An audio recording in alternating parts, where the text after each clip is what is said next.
que se llama Guillermo Quintana, a quien le damos la bienvenida, para poder charlar un poco sobre el sonido profesional en nuestro país y en las industrias audiovisuales. Hola Guillermo, ¿cómo estás? Hola Guillermo. Hola, ¿cómo andan? Bien, muy bien, muy bien. Bueno, te presentamos.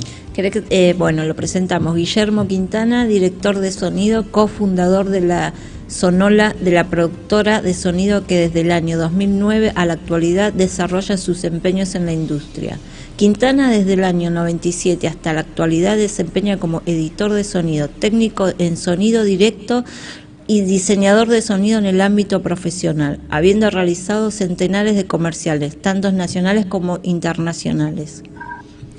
Bien, muy bien. Bueno, lo primero que podríamos charlar con vos, Guille, es, bueno, ¿cómo es que llegaste a la parte de ser director de sonido? Y también, ¿cómo empezaste? ¿Cómo te nació el amor, ¿no?, por el sonido?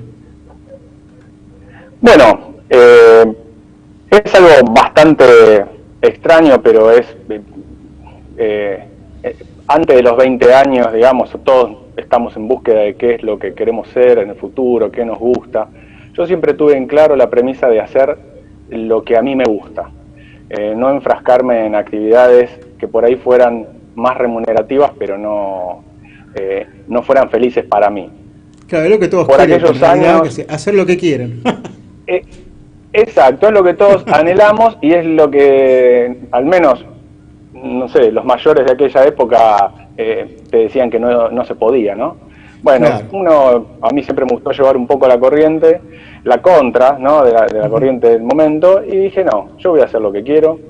Me dediqué a tocar la guitarra, a inspeccionar la música, a aprender mucho en ese ámbito, y de esa forma fui desarrollando un poco lo auditivo, la percepción auditiva, que ya la tenía nata, ¿no?, anteriormente. Por eso es que me volqué hacia ese Claro, primero rumbo. eras como un músico, ¿no?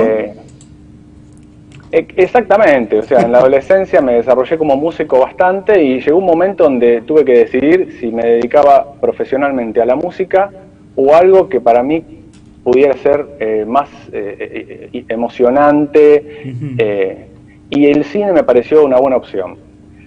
Así que comencé a estudiar la carrera de diseño de imagen y sonido en la UBA por el año 93, 94, donde realmente en aquella época entrar a estudiar una carrera de este tipo para pensar en trabajar en el medio audiovisual de aquel entonces era como medio tirarse por un precipicio, ¿no?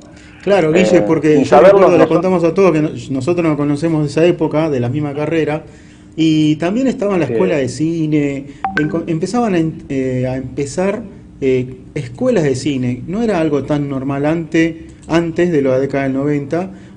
Hoy viendo una charla de Puenzo con gente del cine en el Festival de Cine actual que se está desarrollando, hablaban justamente de las escuelas de cine y también estaba el diseño, imagen y sonido que apuntaba también a ese tipo, ¿no?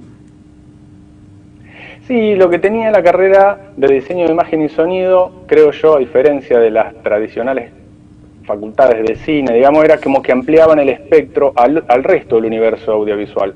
Exacto. Yo lo viví como que tendía a amigar un poco esa pica que había entre lo que era la televisión, el cine fílmico en aquella época, porque se filmaban con cámaras de 35 milímetros, era otro lenguaje, era otra forma de trabajo. Y ahí es como que uno aprendía sobre el lenguaje, la narrativa y cómo contar. Después uno podía optar y elegir a qué dedicarse y en qué rubro encajarse en el futuro. Pero seguía siendo una apuesta a un futuro que tal vez no se daba. Pero bueno, Sí, si uno Guille, tiene muchas ganas y hace lo que le gusta, siempre va a llegar, ¿no? te quiero Eso es lo que siempre le digo a los redoblar más la apuesta, jóvenes. Guille. Te pregunto, ¿vos notabas lo mismo que yo, como que apostar por la profesionalización del sonido en una carrera como esa era como, quiero vale 4, ¿no? Exactamente. En aquel entonces, una de las principales falencias que tenía la carrera era que no se estudiaba sonido. O sea, las materias de sonido eran muy deficientes y no se podía aprender en la facultad. Yo tuve la suerte de ni bien entré a la facultad, empezar a trabajar en una productora publicitaria, en el área de sonido, como editor de sonido, y hacer mis primeros pasos, hacer un training ahí, en el ámbito profesional, y realmente ver cómo era el trabajo en la vida real, que distaba muchísimo de lo que nos enseñaban en la facultad. Completamente, pero bueno, era otra cosa. Esa fue mi verdadera facultad, el trabajo en el campo de juego real, con las exigencias reales y con la tecnología de aquel entonces, que todavía a finales de los 90 había una tecnología híbrida. El formato más profesional se hacía en 35 milímetros, en fílmico, en cámaras insonorizadas. El sonido se grababa aparte, en formatos digitales, pero de cinta. En aquel entonces en DAT se grababa. Veníamos de grabar en cintas abiertas de Nagra, pero todavía en la cabeza del set de filmación y de los profesionales que manejaban las producciones en aquella época, seguía la forma antigua de producir y de llevar a cabo una filmación. Sin dudas, eso no lo digo como algo despectivo, sino lo digo como un privilegio que tuve yo en aprender en aquel entonces, a valorar lo que vale el segundaje de una toma, no tener que repetir una toma 3 o 4 veces para ver si la grabamos y después elegimos en la postpro con cuál nos quedamos, porque había muchísimas limitaciones técnicas que nos impedían eso, y hacía que cada persona que estuviese en el set fuese fundamental y tuviese que ser profesional sí o sí, porque si no iba a ser su primer día de trabajo y el último. He visto muchísima gente que solo trabajó un día y que no venga nunca más, y nunca más volvió. Era otra escuela también, un poco más autoritaria, eso sí es algo negativo, era esa la forma. O sea que los que éramos más capaces, más astutos, más despiertos, fuimos los que sobrevivimos a esa época, pero no fue en vano, ¿no? No era época fácil, no era época fácil. Justamente con eso, ¿a vos qué es lo que más te gustó de toda la experiencia, ¿no? Porque obviamente pasaste por el cine, por la publicidad, por los institucionales. ¿Dónde te sentías o dónde te empezaste a sentir realizado, ¿no? Como director de sonido. Sí, yo realmente he abarcado y sigo abarcando todos los campos donde el sonido puede estar, y no me especialicé en ninguno en particular, y me niego completamente a eso. Me parece que hay que lograr la versatilidad y esa buena relación entre todos los diferentes tipos de lenguaje audiovisual. Sin dudas, yo tengo un gran amor hacia la publicidad, el cine publicitario, porque el 90% durante, no sé, 15 años de mi volumen de trabajo se abocó a la publicidad, y el beneficio era que la publicidad tenía presupuesto. Entonces, al haber presupuestos, en publicidad uno se aproxima a los equipos tecnológicos últimos. O sea, acá en Buenos Aires siempre hubo un muy buen nivel técnico, y usábamos los mismos equipos que se usaban en Nueva York, en Europa, en las principales capitales audiovisuales, llamémosle, y acá usábamos lo mismo. Y eso nos permitía también hacer trabajos para el exterior. Buenos Aires en aquella época y toda la Argentina era un gran set de filmación del mundo. Entonces venían muchísimos extranjeros con las exigencias de su país a tratarnos a nosotros con el mismo nivel. Y no nos quedaba otra que aprender y trabajar a la misma altura que alguien formado en el extranjero, con muchas más décadas de historia en el área profesional, ¿no? Nosotros nos estábamos desarrollando recién. Eso trajo muchísima tecnología y formó muy buenos profesionales en todas las áreas, que después se fueron volcando a lo que más les gustaba. O sea, muchos después cambiaron a dedicarse solamente al cine, o a hacer esa mixtura entre trabajar cine y publicidad, o algo de televisión.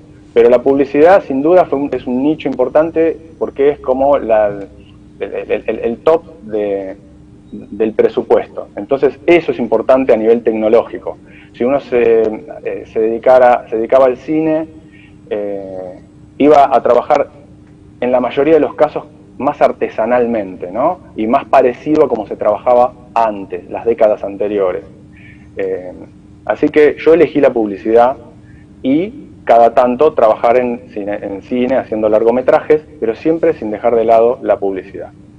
Sí, con respecto a eso, yo justamente te iba a preguntar, ya en gran parte me la respondiste, ¿no?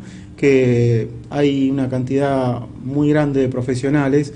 La que te iba a preguntar ahora era cómo veías la actualidad en Argentina con respecto a los profesionales del área, ¿no? Del sonido, que trabajan tanto para cine, en general de las industrias audiovisuales, porque como vos lo dijiste, no se trabaja solamente en la industria cinematográfica, sino también en la parte comercial. Y en la Argentina hay una realidad, es que siempre improvisamos y para sacar lo mejor, y creo que eso por lo que tanto vienen. Más allá de los vaivenes económicos que tiene el país, en las épocas que realmente venían todos porque se podía aprovechar, grabar acá, pero ¿cómo lo ves en la actualidad esto? Más allá de la pandemia, Bueno, vamos a retroceder a este año que sí, obviamente...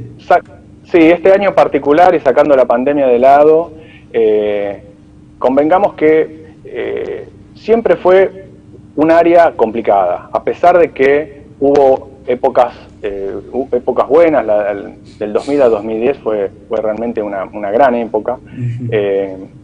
Ahí es donde venían todos realmente y se producía y se filmaba mucho y se abrían productoras y se abrieron muchísimas escuelas de cine, que vos mencionabas hace un rato, muchas universidades del cine se abrieron en esa época, pero bueno, duró una década. Lamentablemente. No le podemos escapar a la crisis que por ahí sufren otros sectores, donde realmente no somos un gremio que llegase a constituirse como una industria tan grande que pudiese albergar a todos. Entonces, hoy ya era difícil la situación. O sea, la realidad es que nunca hubo espacio para toda esa horda de estudiantes que salían egresados de las universidades, porque nunca se llegó a generar esa industria para darle trabajo a todos. Afortunadamente para esa gente, el futuro fue cambiando y surgió todas estas tecnologías nuevas que permiten que hagamos esto hoy nosotros por streaming, donde muchos se fueron ubicando en estas áreas y teniendo que aspirar a estos otros nuevos sectores que se fueron creando, ¿no? Que la tecnología generó y no existían cuando yo empecé. Pero como industria en sí, hoy la realidad es que los estudios que todos anhelábamos tener en la época que estudiábamos, tener nuestra gran productora con empleados, trabajar desde un despacho y contratando gente que haga el trabajo más duro por nosotros, hoy ese paradigma cambió y hoy el formato de trabajo es más parecido al que puede tener un estudiante de una universidad que trabaja desde una computadora en la habitación de su casa. Claro, hoy ese es el formato. Vos te estás mencionando a Santaolalla, ¿no? Su oficina en Miami o en California dando las órdenes. Por ejemplo. No, pero muchos aspiramos a eso y de hecho lo vivimos por un momento. Pero bueno, nada, después hay que entender que eso no dura para siempre. En la época que yo empecé y durante muchos años tenías que tener los estudios de punta en blanco, grandes, ubicados en buenas zonas. ¿Por qué? Porque el cliente venía a trabajar con vos. Claro. Uno trabajaba, tenía que contratar gente calificada a medida que se iba expandiendo, porque una persona inadecuada te hacía perder un cliente, perdías una cuenta y eso era inadmisible. Eso fue cambiando, o sea, los trabajos hoy son por encargo, nadie viene a trabajar. Uno trabaja a solas, uno puede repartir tareas con otros colaboradores y nos enviamos el material, colgamos todo en la nube, después hoy ese es el formato de trabajo en el mundo y nosotros de alguna manera los que nos dedicamos al área de la postproducción, que hace en mi caso más de 20 años que estoy frente a una computadora editando, ya estamos súper acostumbrados, lo que es trabajar, ser el famoso home office. Estamos adaptadísimos a trabajar fuera de hora, a trabajar en las fiestas, en las vacaciones, de 11 a 6 de la mañana para cumplir con una entrega.